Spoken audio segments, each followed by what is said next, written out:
নমস্কার বন্ধুরা, শুভ সকাল। আশা করি আপনারা সবাই ভালো আছো, সুস্থ আছো। চলে এসেছি নতুন একটা ছোট্ট ব্লগ নিয়ে। দেখতে থাকুন পুরো ব্লগটা। আশা করি আপনাদের সবাই খুব ভালো লাগতে থাকবে। তো সরস্বতী পূজার সব শুভেচ্ছা জানালাম বন্ধু তোমাদের সকালে। আশা করি তোমাদের সকলের সরস্বতী পুজোটা খুব ভালো যাবে, খুব আনন্দ করতে যাবে। এই পুজোটা সবাই অপেক্ষা করে, খাস করে পুজো করে সব স্কুলের ছেলেপিলেরা বেশি অপেক্ষা করে। তো বন্ধুরা, আমার নতুন যে বন্ধুরা ব্লগটা দেখছো তাদের যদি একটু ভালো লেগে থাকে অবশ্যই কমেন্ট করে জানাবে, সাবস্ক্রাইব করে দিবা, প্লিজ একটা লাইক করে দিবা।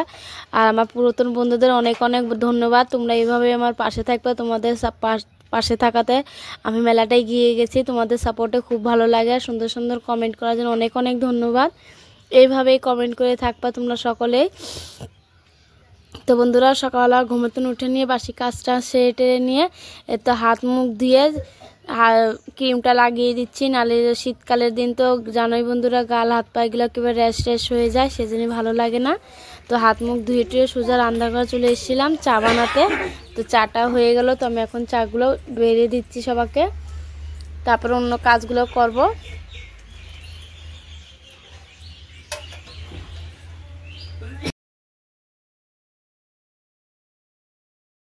তো বন্ধুরা, সবাই আজকে বাড়িতে আছে, তোমার দাদা ভাইও বাড়িতে আছে।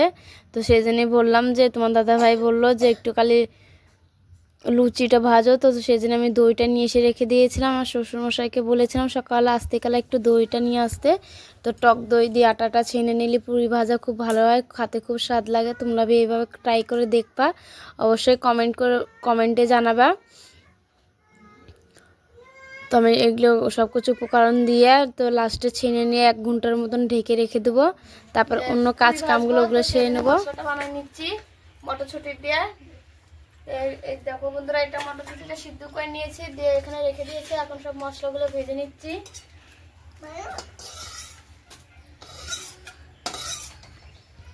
তো বন্ধুরা, প্রথমবার দেখে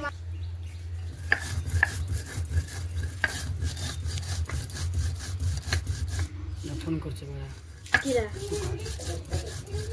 ওর তাপে একটু অনলাইনে থাকাছে না। তো আমি সব শুকনো করে মশলাগুলো একটু জল দিলে একটু বেশি পিসবো না, হালকা করে, সেজন্যই তো আমি শুকনোটাই ভেজে নিচ্ছি। তো দেখো বন্ধুরা, আমার পুরিগুলো ভালোই ফুলে উঠতেছে। তো কীরকম লাগছে অবশ্যই কমেন্ট করে জানাবে। তো আমি মটরশুঁটিগুলো সিদ্ধ করেছিলাম, তো কটা আগে পুরিটা ভেজে নিই। তারপর প্রথমবার ট্রাই করবো, যদি একটু ভুল ভালো হয়ে যায় তো খারাপ হয়ে যাবে, খেতে গেলে কালে ভালো লাগবে না। সেই জন্য আমি আগে অল্প করে বানিয়ে দেখবো, যদি ভালো লাগে তাহলে অন্য একদিন আবার বানাবো। তো বন্ধুরা, প্রথমে আগে পুরিটা ভেজে নেবো কয়টা, তারপরে মটরশুঁটি দিয়ে পুরিটা ভেজে নেবো। এরা ডাল পুরি যেরকম করে ওরকমভাবে ভাজে নেবো। তো তোমরা অবশ্যই এরকম করে দেখে আমাকে কমেন্ট করে জানাবে একবার। তো আমার পুরিটা ভাজা হয়ে গেছে। তারপর যে সোজা সবাইকে বেরিয়ে দিচ্ছি খাবার জন্য। তো এদিকে চন্দ্রা, শুভঙ্কর, তোমার দাদাভাই, আমার শ্বশুরমশাই, তো সবাই একসঙ্গেই বসে পড়বো। তো চন্দ্রা তো খুব খুশি হয়ে গেছে, শুভঙ্কর भी খুব খুশি হয়েছে। তো কালকে রাত্রে ডাল ছিল, ওই ডালটা দিয়ে খেয়ে নেবো সবাই। তো খাওয়া দাওয়া কমপ্লিট হয়ে যাওয়ার পর কয়টা জামা কাপড়গুলো ভিজিয়ে রেখেছিলাম, ওই করলো একটু ধুয়ে দেবো। সবই তোমার দাদা ভাইয়েরটাই আছে এখানে জামা কাপড়গুলো। তো ওর জামা কাপড়গুলো ধুয়ে তারপরে কটা বাসন টাসন আছে ওগুলো সব একটু ধুয়ে নেবো ভালো করে।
তো বন্ধুরা দেখো সরস্বতী ঠাকুরের প্রতিমাগুলো রেডি হয়ে গেছে। এগুলো সব আমার মামা শ্বশুর তৈরি করেছে। তো কীরকম লাগলো অবশ্যই কমেন্ট করে জানাবে। তো কতকগুলো বেঁচে গেছে, এগুলো মানে আবার ইস্টা বানিয়ে রাখা হয় যে যদি বাই চান্স আর্জেন্ট কেউ অর্ডার দিয়ে দেয় তাহলে এগুলো সব রেডি করা থাকলে রঙটা করে দিয়ে দিতে পারবে। তো বন্ধুরা দেখো কীরকম লাগছে অবশ্যই কমেন্ট করে জানাবে। তো ওদিকে দেখো ওদিকেও রঙ করছে অন্য অন্য ঠাকুরগুলো। তো এই ঠাকুরটা সবচেয়ে ভালো লাগছে নাকি কোন ঠাকুরটা ভালো লাগছে অবশ্যই কমেন্ট করে জানাবে। তারপর আমি ওদিক থেকে চলে এসেছি। তারপর কটা বাসন ছিল, বাসন কটা মেজে নিই তাড়াতাড়ি করে। তো এদিকে দুপুরের বেলাটাই হয়ে গেছে প্রচণ্ড। তো একটু চান্দান করে ফির ভাতটা চাপিয়ে দেবো। তো সবজি টবজি সব বানিয়ে টানিয়ে নেবো। তো সরস্বতী পুজোর তিথিটা তো 2 দিন পড়েছে। তো কে কোন দিন পুজো করবো ওটা কনফিউশন হয়ে যাচ্ছি। তো সেই জন্য আমি আজকে একটু ঘরটা ভালো করে নেপে নিচ্ছি, যে কালকে সকাল সকাল দিকে একটু হালকা নেপে নেবো, কাল ভালো হয়ে যাবে। কাল 2 দিনের ঘরটা নেপা পড়ে যাবে। তো নেপা পুছায় পুজো পালা আসলে ঘরটা খুব সুন্দর লাগে বন্ধুরা অবশ্যই। তো কাকে কাকে পছন্দ হয় অবশ্যই কমেন্ট করে জানাবে বন্ধুরা। তো বাসন কাসন মাজার পরে একটু আমি ভালো করে ঘর বারান্দাটা ভালো করে ঝাড় দিয়ে নেবো। তো বারান্দাতে উনুনটা ছিল, উনুনটা এবার নিচে নামিয়ে দিলাম, যে এখন আর বৃষ্টিকালের দিন তো নাই, ভিজা টিজা থাকবে না। তো সেদিনকে পিঠে বানানোর জন্য উঠিয়ে নিয়েছিলাম। তো আমি আবার আজকে দুয়ারে নামিয়ে দিয়েছি। তো এদিকে আমি পরিষ্কার করে ভালো করে সুন্দর করে ঝাড়ঝাটা দিয়ে নিয়ে ঘরটা নেপো বলে পরিষ্কার করে নিচ্ছি। চার মধ্যে দেখো কতটা ধুলো ধুলো হয়ে আছে, কি আর বলবো বন্ধুরা। মাটির ঘরে তো এইটাই অসুবিধা, একটু পর আধা 1 ঘন্টা হয়ে গেলে যেইভাবে নোংরা সেরকমই হয়ে যায়, যে যতই ঝাড় দাও নোংরাটা উঠতেই থাকে। তো বন্ধুরা দেখো এদিকে আমি সুন্দর করে চার মধ্যে ঝাড়ঝাটা দিয়ে নিয়েছি। তো এখন আমি গোবরটা গুলিয়ে নিচ্ছি। তো মাটি দিয়ে মিক্স করে রেখে দিয়েছি গাবলাতে। তো এখন ফটাফট করে নেপে নেবো চার মধ্যে। তারপরে এবার রান্নার বেলাটাও হয়ে গেছে প্রচণ্ড। তো ঘরটা নেপে নিলে তো প্রচণ্ড টাইম লেগে যায়, না হলে সময় 1-1.5 ঘন্টা লেগে যায়। তাও তো করতে তো হবেই বন্ধুরা বলো, এটা তো আর মানা করা যাবে না যে না করতে পারবো না আমি, এখন যেটা করতে নিলি করাই লাগবে। তো আমাদের যে মেঝে মাটি সেজন্য আরও জলদি করতে হয়, নাহলে মাটিগুলো দেখতে খুব বাজে লাগে, খুব খারাপ লাগে দেখতে।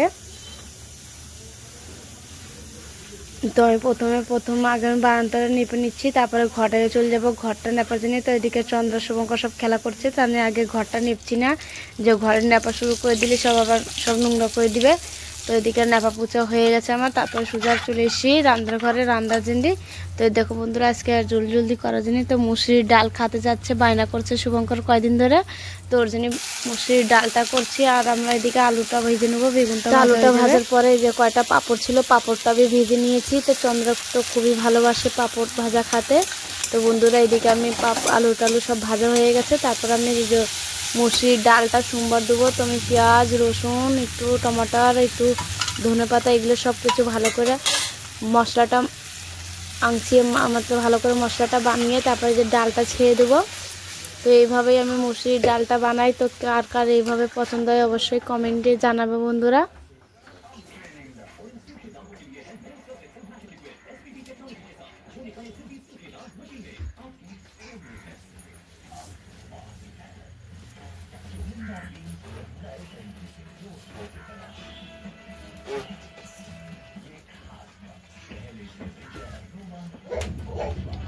তো বন্ধুরা এখন সব কাজ কাম করে রান্নাবাড়ি করে নিয়ে একটু বিড়ি নিয়ে বসে পড়েছি, বিড়ি বান্ধার জন্য।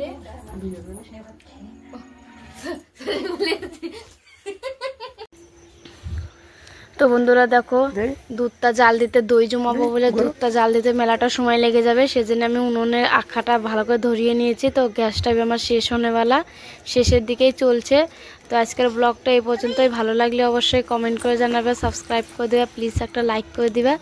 তো সাথেক্ষণে জেনে আপনারা ভালো থেকো সুস্থ থেকো, আপনাদের আশীর্বাদে আমরাও ভালো আছি সুস্থ আছি। তো টাটা, নেক্সট ভিডিওতে দেখা করছি।